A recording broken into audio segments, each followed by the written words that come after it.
Assalamualaikum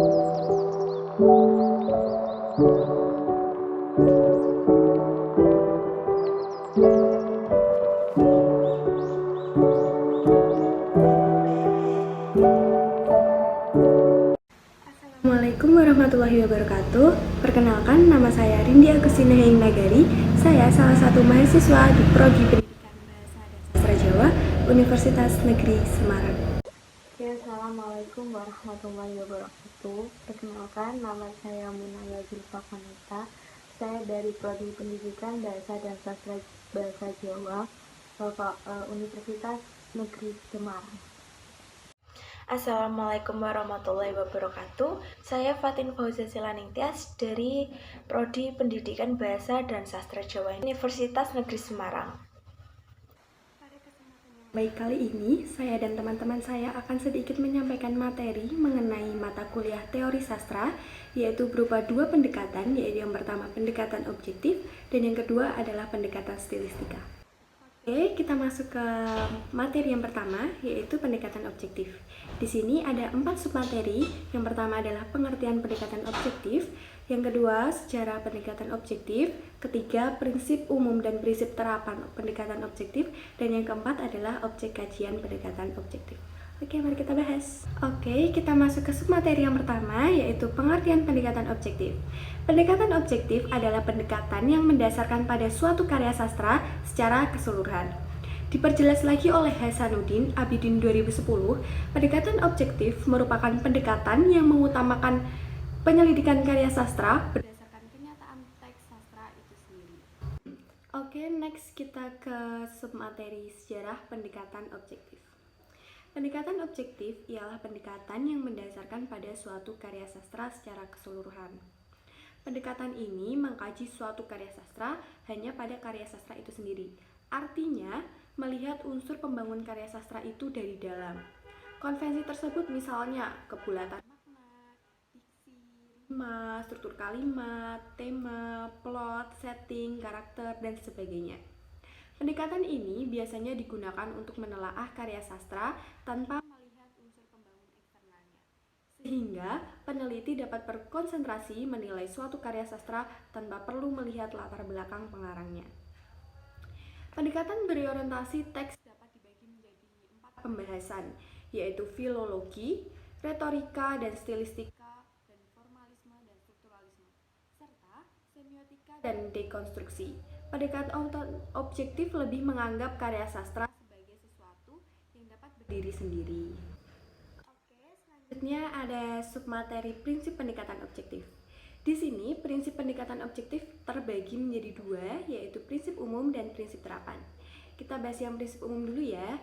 Prinsip umum, dalam pendekatan objektif telah banyak dikembangkan metode-metode penelitian, seperti formalisme Rusia, strukturalisme Perancis, strukturalisme Cekoslovakia, New Syrian Amerika. Istilah strukturalisme juga berkembang menjadi poststrukturalisme, strukturalisme dinamik, dan intertekstualisme. Oke, yang kedua adalah prinsip terapan. Berdasarkan prinsip umum pendekatan objektif di samping dan unsur fiksi yang telah dikemukakan pada bagian terdahulu, maka terapan dalam cerpen dan novel tidaklah berbeda. Kedua fiksi ini mempunyai unsur yang sama, yakni gaya, bahasa, sudut pandang, alur, penokohan, latar, dan tema atau amanat. Oke, untuk subbab materi selanjutnya akan dijelaskan oleh teman saya, Munaya dan Fatim. Oke, kali ini saya akan memaparkan atau menjelaskan tentang objek kajian pendekatan secara objektif. Pendekatan objektif, pendekatan ini sering disebut kuantitatif. Dikatakan sebagai pendekatan ilmiah yang sistematis terhadap bagian-bagian dan fenomena serta hubungan-hubungannya berdasarkan pandangan bahwa objek-objek perilaku dan peristiwa-peristiwa eksis di suatu dunia yang dapat diamati oleh panca indera, yaitu penglihatan, pendengaran, peraba, rasa, dan pembau, serta dapat diukur dan diramalkan. Dalam penelitian, pendekatan objektif atau kuantitatif bertujuan untuk mengembangkan dan menggunakan mode-mode matematika, teori, dan atau hipotesis yang berkaitan dengan fenomena alam dalam penelitian objektif atau kuantitatif, yaitu penelitian yang mengukur baik pengaruh maupun hubungan antar variabel. Oke, setelah pendekatan objektif, kita akan mengupas secara lebih dalam tentang pendekatan stilistika. Ya, mulai dari apa itu stilistika, sejarahnya, kajian-kajiannya, gitu. Oke, yang pertama kita akan mempelajari tentang pengertian pendekatan stilistika. Kajian stilistika merupakan sebuah penelitian yang digunakan untuk menganalisis bahasa khas yang biasa digunakan seseorang pengarang. Melalui kajian tersebut dapat terlihat gaya bahasa atau style pengarang. Oke, kita beralih ke sejarah pendekatan stilistik. Oke, sejarah pendekatan stilistik yaitu di Indonesia, stilistik juga mengalami sejarah dan perkembangan. Pada tahun 1956, Slamet Mulyana menerbitkan buku Peristiwa Bahasa dan Peristiwa Budaya, penerbit Ganaco, Bandung. Buku ini berisi sekalar pemandangan tentang poesi atau puisi, juga biasa disebut puistika. Pandangan puistika tidak terlepas dari persoalan puistika, pada hakikatnya adalah persoalan filsafat. Dengan demikian, peristiwa sastra dihubungkan dengan peristiwa bahasa Indonesia. Baik, yang pertama kita akan menjelaskan tentang sejarah pendekatan stilistika. Hal ini ada hubungannya dengan pengajaran bahasa. Kekurangan penyelidikan bahasa dan sastra Indonesia terasa sekali oleh pengajar di sekolah, yaitu sifat pembelajaran tidak lagi merupakan perluasan, tetapi pendalaman. Bahasa Indonesia merupakan salah satu fenomena yang berhubungan adat dengan manusia Indonesia. Slamet Mulyana mendefinisikan stilistika adalah pengetahuan tentang kata yang berjiwa. Istilah stilistika kemudian dikembangkan oleh Jasin. Ia menguraikan bahwa ilmu bahasa yang menyelidiki gaya bahasa disebut stilistika atau ilmu gaya. Biasa orang menyebut gaya bahasa apa yang disebut stil dalam bahasa Belanda, style dalam bahasa Inggris dan Prancis, stil dalam bahasa Jerman. Jasin selanjutnya mengemukakan bahwa kata gaya bahasa bermakna secara menggunakan bahasa.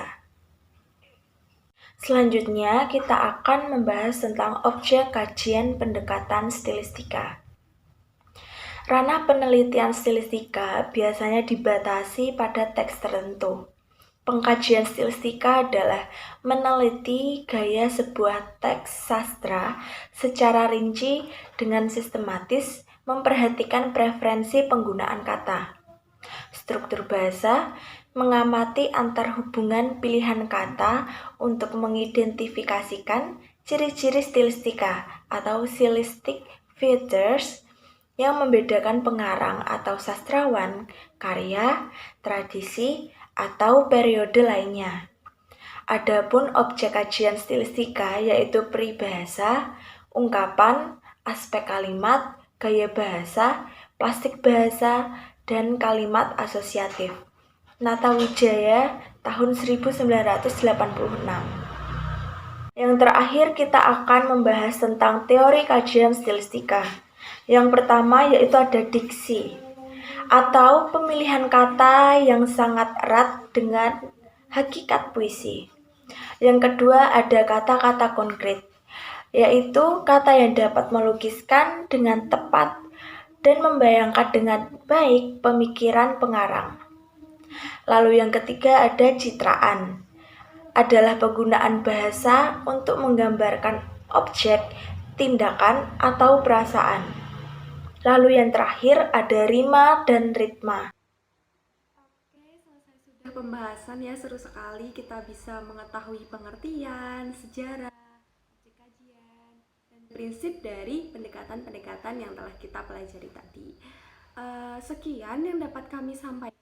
Bila ada kekurangan, kami mohon maaf yang sebesar-besarnya. Semoga materi yang telah kami berikan dapat bermanfaat untuk kita semua. Wassalamualaikum warahmatullahi wabarakatuh.